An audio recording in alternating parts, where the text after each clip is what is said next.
Broadcasting live from Houston, Texas, and around the world.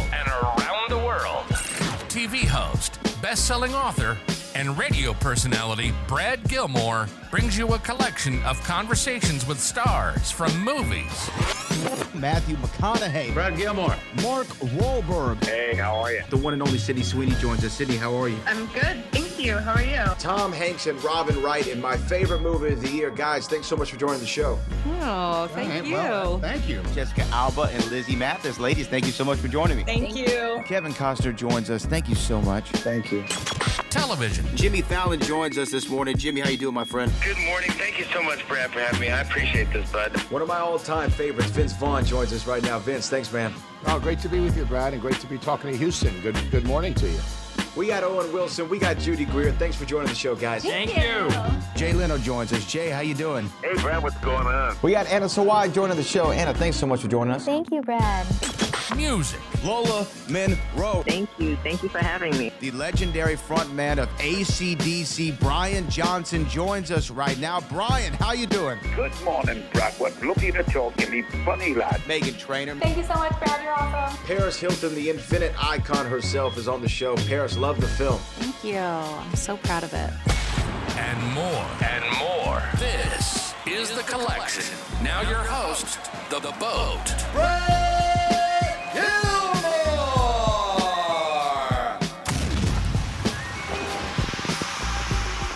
And joining me right now is the greatest WWE superstar of all time. That's well established. She is a future women's world champion. That's going to happen at WrestleMania. But on the road to WrestleMania, we're going to see her here in Houston at the Toyota Center on April the 6th. And it's going to be streaming live on Netflix around the world for everybody to watch. It is the one, it is the only, it is the often imitated but never duplicated. It is Liv Morgan. Liv, how are you? You ate that. Thank you. I'm trying. I got to give you an intro that's worthy of Liv Morgan. You ate that. I'm doing well. Thank you. Look, last time I talked to you, you weren't sure. You weren't sure where you were going with WrestleMania. You were thinking Jade. Maybe we were going to go Stephanie. You said, I'm going to wait it out. I'm going to see. And then you made the decision. Stephanie Vaquer, La Primera. Why was that the decision? Why did you go for Stephanie? I went for Stephanie for a multitude of reasons. One, she put her hands on Daddy Dom. Two, she is terrorizing my sister, Raquel Rodriguez. Three, she tried to embarrass me and diminish all my hard work and accomplishments over the last 12 years of my career. And so I am excited to personally inform her at WrestleMania. You know, it's kind of crazy when you just said that 12 years the journey's been in WWE. And I remember, coming in as part of the Riot Squad when you did the main roster debut. I think that was right after. Was that in Houston? I think that may have even been in Houston right after Survivor Series. It was. It was in Houston, Texas. And now here you are marching back through this city on the road to WrestleMania. Have you taken time to think about the journey? Do you think about it a lot? Always. I think about the journey every single day. I think about the journey every single Monday that I'm at Raw. And I'm proud of my journey. I feel like everything is so much sweeter because it was on my time and I did it my way. And I've always honored and stayed true to myself the entire time. And it's funny because, Stephanie says you've had the best of the best for your whole career, which is true. But the flip side of that is Stephanie, there's no way she would have lasted 12 years in WWE. If she would have been gone. There's no way she's lasting 12 years in WWE like I did. So it's she should be thankful. She should be thankful that it took her so long to get here, because if not, she would have already been gone. This match at WrestleMania wouldn't even exist because there's no way she would have lasted as long as me. Well, so what do you chalk that up to? How have you lasted 12 years? I mean, what has been the secret to the Liv Morgan success train? Ooh. You know what? I don't even know. I don't even know. Persistence, maybe? Just persistence, heart and grit. I want to say that, but I know that Stephanie has persistence and heart and grit. So I can't settle with that being my answer, because I know that she also has all those things. I'm not going to take that away from her. but I think I maybe just had something a little extra special that Stephanie just does not have. Well, you got a love for the game, right? You started as a fan, and this is kind of embedded I was into just you a for fan in the stands. yeah, yeah. What do you remember what your first show was? Did you go to shows before you Yeah, ever I did go to started? shows. I honestly, I don't remember what my first show was, but my last show was Extreme Rules 2014. I sat front row with Joe DeFranco, and I already knew that I was heading over to WWE.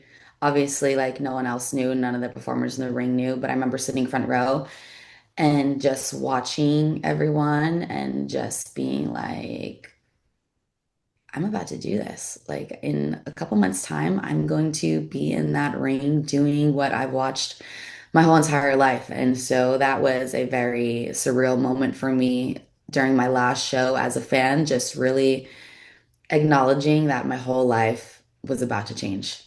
Right, and then bam, there you go.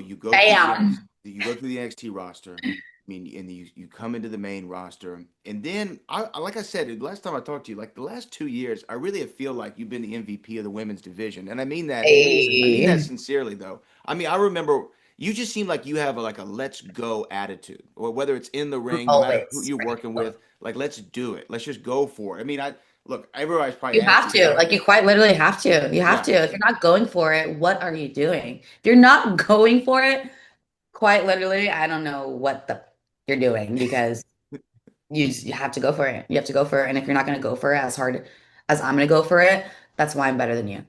Well, but my question would be this: like you go for it, go for it, go for it, and now you found yourself in the position that you've always wanted to be in. You've won the women's championship before. You're going to be one of the spotlight matches, one of the main event attractions at WrestleMania this year. You're going to walk out with the championship. We already know this is going to happen. I got love for Stephanie Fauquier, but look, we know what's going to happen, right? It's going to be We Liv know it's Morgan. true. We know it's true. It's not. I'm stating facts here. But you also have so much else going on, and the exposure in WWE has gotten you into film, into television stuff. Was that ever an aspiration, or was that just an opportunity that came for the out of the love of the game that you're like, okay, let's go? I think it was a love that developed over time during my tenure here at WWE, just loving performing, loving acting, loving being a character. And so I feel like it kind of just like cultivated my love for that over time. And then just wanting to maybe see what I can do in that space. I want to just see if I could, transfer over to this world of, traditional television and film. And WWE was just so gracious enough to kind of help me out and let me try to spread my wings a little bit.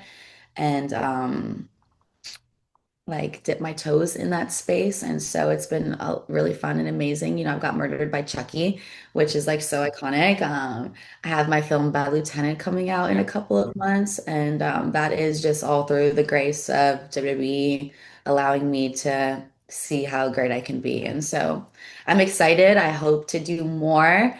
As long as my WWE schedule allows it, of course, because I feel like after WrestleMania, your Oh, girl you're is gonna be gonna booked be up. busy. You're gonna be busy. You're gonna be busy and booked after Mania. But like I always think that pro wrestling is the ultimate entertainment boot camp, right? Because you learn Yeah, how to think about a character, how to think about everything. psychology, everything, to camera angles, promos, one take, live audience, television audience, backstages. You have to hit your mark, hit your times. It's like the Yeah, ultimate entertainment boot camp. To where I yeah. almost think that when you go into a film set and look, Bad Lieutenant Tokyo, this is Neon is the distributor. That's the same, film house that had Nora last year that won the Nora Academy swept the Award. Oscars. Yeah, Iconic. It's I it's mean, iconic. We were all so excited about it. yeah, you should be. I mean, that it's a great, it's amazing. But like, I Thank feel like when you. you go to film set, is it almost a little too slow? Like, because you're like, you got to sit, you got to wait. Very different pacing. Yeah, Very different pacing. WWE, I'm running around all day long. I'm doing something all day long. Filming on a film set, it's like hurry up, hurry up, hurry up, hurry up, and then wait. It's like we have these early call times. We have to be hair and makeup ready at this specific time. But then they're not ready for you yet. So you're kind of waiting for like 5, 6 hours. Adrenaline goes down, energy goes down. You're kind of feeling like emotionally cold. And then all of a sudden they're like, all right, let's go. And you're like, oh my gosh, I'm about to go film this really emotionally driven scene and I've been sitting in my dressing room for 7 hours, and so it's a different preparation, it's a different pacing, but in the same token, I do feel like all of my WWE experience has made me super comfortable in the environment. Like when I'm getting the opportunity to do acting, and I'm on set, I feel like I'm doing like a backstage for WWE. The environment feels very same. I feel like we kind of don't really understand all the tools that WWE gives us until we are in a different environment and get to use them. Oh, absolutely. And to me, like, wait, I guess also like with film, they say film paint is temporary, film is forever. And then with, so you have to nail it on the day on a film set, whereas WWE, maybe the match doesn't go exactly how you want. Well, you got another Monday Night Raw coming next week, and I can get my lick back, for lack of a better term. Yeah, but that live kind of works because it puts you in a headspace. Like I have one opportunity Yeah. to get this right. You know what I mean? In film, you have the luxury of, okay, we'll shoot another, we'll shoot another, we'll shoot another. But like I have such a mindset of like one and done, And so I feel like that is helpful to a degree, just because like I'm going all in. Like maybe I could do another take and maybe it could be even better, but my first one's gonna be great because like that's what I've been trained to do. Yeah, do it in one. Bruce Pritchard a long time ago told me you can't go wrong if it's live, right? Like you have to go Yeah, out there and have the one take, it just is, it is nail what it. it is. It is Whatever what it happens, is. happens. Yeah. Okay, look, I'm gonna bring up a name, and I hope it's not a sensitive subject for you. Okay? Okay, let's see. Because I talked to Dom last week. Why would that be No, sensitive? not Dom. That's not who I'm gonna bring up. Okay, I'm gonna bring up. I talked to him last week, but I was thinking about Danhausen, right? I'm thinking about Danhausen, and what are your feelings on Danhausen, and what happened with Daddy Dom? You know, Danhausen could have come in to WWE and I wouldn't really have, I would have been happy for him. Like, wow, what an amazing opportunity. But right away, he wants to curse Daddy Dom and cause all this like friction and trouble and chaos and confusion and paranoia. So I want him away from me. I want him away from the Judgment Day. I want him 1,000 feet away from the clubhouse at all times. I have no interest in that man, and I hope he never approaches me. I hope he never comes up to me. I hope he never tries to look me in my eye. I hope he stays away from Daddy Dom. And that's really it. I know I said a lot right there, but really, I don't mind the guy, but he does have to stay away from the Judgment Day. 1,000 feet, 1,000 foot rule at all times. Keep your distance, and we won't have any problems. Don't start none. There Yeah, won't be none with Liv Morgan. That's yeah. what you're saying. I Um, mean, I can easily pull another Liv Morgan revenge tour out of my bag, so if I were Danhausen, you know, you should know I will spend 1 year of my life making your life miserable. So it will happen. It will happen. Now, Dom also told me that he's willing to put the hair and the mustache on the line against Penta to get his IC title back. Now, Mhm. do you have a conversation with him before that kind of declaration is made? Because he's got You some know, luscious locks. Daddy Dom does have some luscious locks, and he has perhaps the world's greatest mustache I agree. ever. It is envied. It is envied across the world. You should see how grown men react to him. It's insane. They want to be Dominic. Um, we talked about it, and pretty much he's a grown man, like always. I let Daddy Dom be Daddy Dom. He could do whatever he wants. I'm so confident in him. I'm not even, considering or worried about him losing his luscious locks or mustache. But he's so handsome that even if that were the case, he'd still eat. He'd He still would. eat. So honestly, it's like, where do you really lose there? I don't know that you do. Yeah, he's a good-looking cat. We all know that. Um, Yeah. Now, finally, before I let you out here, again, you're going to be here in Houston, Monday Night Raw, live on Netflix, Toyota Center. Tickets available at Ticketmaster.com, April the 6th.